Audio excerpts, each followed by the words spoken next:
Hi Becky, thank you so much for inviting me to be a part of the League of Expat Writers on your blog. I am totally honored, and let me just say that this painting here, or this picture, is actually a photo from Belize, where my family lived for 1 year on the island of Ambergris Caye in Belize, Central America. So I have written a book called Freeways to Flip-Flops, A Family's Year of Gutsy Living on a Tropical Island.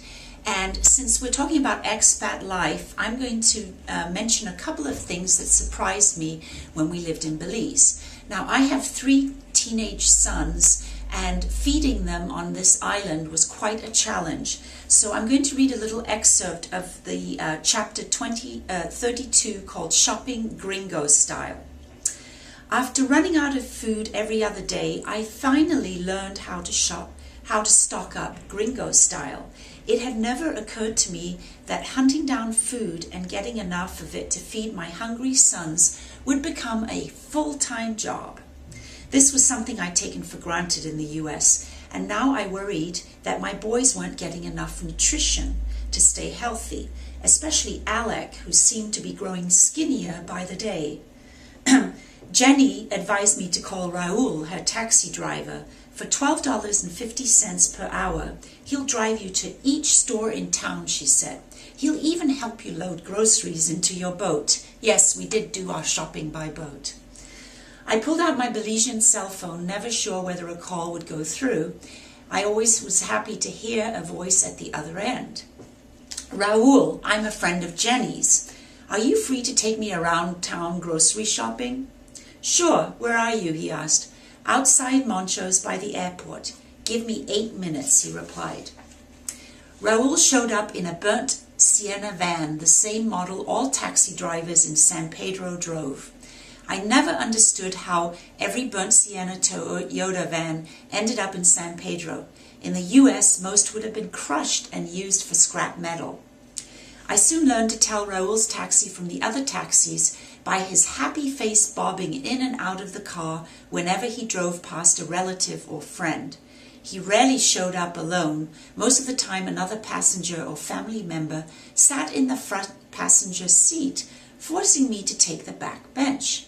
He dropped that person off somewhere while I tagged along. So Raul made shopping in bulk so much easier.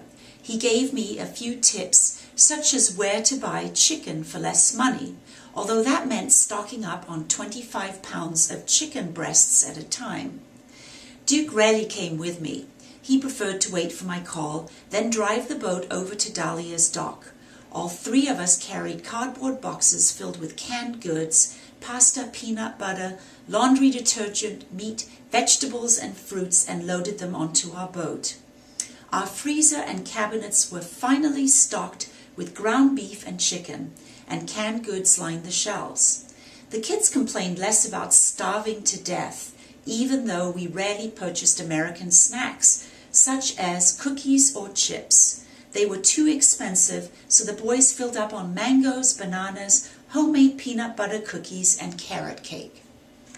So I also would like to share a little bit about going to see a dentist in Belize. Now, my middle son Alec needed braces, and we stopped at an American orthodontist before leaving for Belize, and he advised us to fly to Houston for the braces, which was absolutely ridiculous because you'd have to go back to Houston every month. Can you imagine what that would cost in airfare?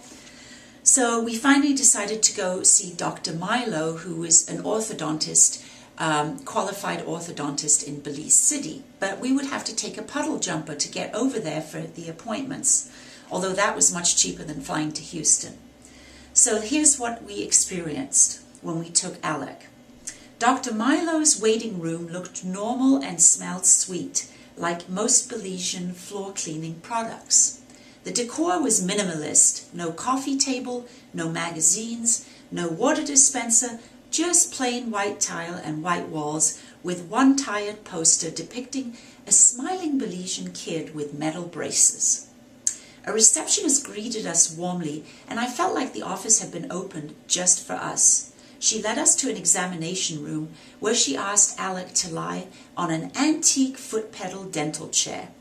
I clutched my large envelope from California with state-of-the-art X-rays, including panoramic X-rays, detailed mathematical calculations of Alex's jawline in relation to his nose, and of course his cosmetic profile.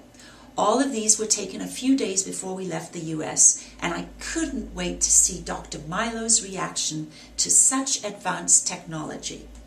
We waited 10 minutes with a radio blaring from 2 speakers attached to opposite corners of the room. Apparently, the Prime Minister of Taiwan was on an official visit to Belize. The radio crackled irritatingly, making it difficult to hear anything but cheering crowds and the monotone voice of the announcer.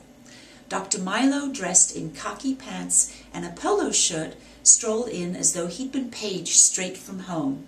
After a brief handshake with each other, he proceeded to say something, but all I could hear was the President of Belize's speech on the radio. "Sorry, Dr. Milo," I said. "Could we turn the radio off, please?" "Of course," he said, smiling, "but today is a very important day for Belize. We have an official visit from the Prime Minister of Taiwan." He left the room, and I felt guilty about my request, but when Dr. Milo returned, he continued listening to the radio, just a tad lower in volume. "Here, Dr. Milo," I said, "Alex's recent X-rays, so we don't have to retake them." He took one out and held it above his head towards the dangling light bulb in the middle of the ceiling. "Where was the light panel that you clip X-rays onto?" "I shall need to make molds of Alex's teeth before I can come up with a diagnosis," he said, not even bothering to check the envelope.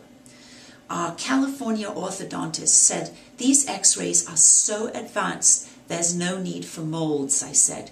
"Can you give us an idea of how you propose to fix Alex's lack of incisor problem?" I continued. Duke gave me his "how dare you" look. "Well, we can pull out a couple of teeth," Dr. Milo said. Alex flinched in his seat.